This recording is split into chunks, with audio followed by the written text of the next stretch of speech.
created to help balance the race by targeting the player in the lead. However, the Nintendo 64's hardware had trouble processing all 8 racers on the screen at once. So when the trailing flood of racers passed the player who was recovering from a blue shell, it would cause lag or stuttering. To help prevent this from happening, the blue shell was made to knock out every other racer in its path. This would scatter the racers near the target and prevent them from entering the screen at once. In Double Dash, this processing limitation didn't exist, so the blue shell was given wings and was made to only target the racer in first place. Memory limitations also shaped the development of the Goomba enemies from Super Mario Bros. Even as far into development as the playtesting stage, Koopa Troopas were the game's main enemy.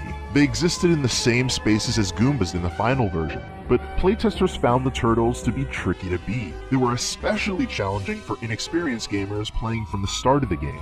Near the end of development, it was decided to create a new enemy that could be taken out with a single stomp. This proved to be a challenge though, because the game was quickly using up all available memory. In order to save space, the Goomba sprites were made to be small and only use a single image that flips back and forth as a walking animation.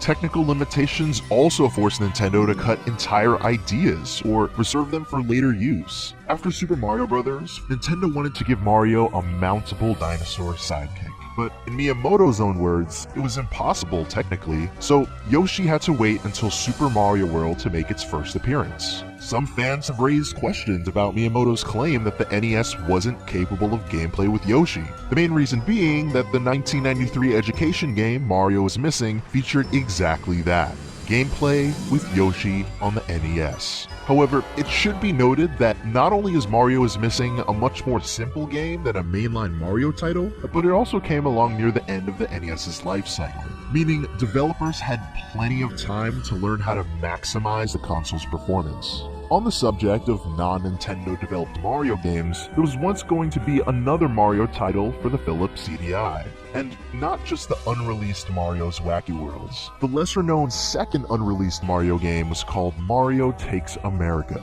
According to an article from Philips CDI World magazine, the game combined interactive gameplay, full-motion video, and a story centering around Mario traveling to various locations within the United States. In July of 2014, a former developer of Mario Takes America reached out to AssemblerGames.com and Unseen64.net, revealing new details about this canceled game.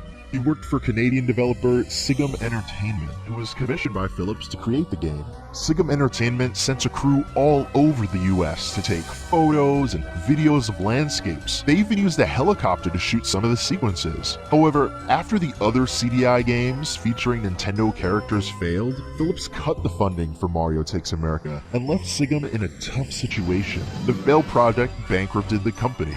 The assets for the game were repossessed by the Canadian Imperial Bank of Commerce, and these assets are likely still hidden deep within the bank's archives.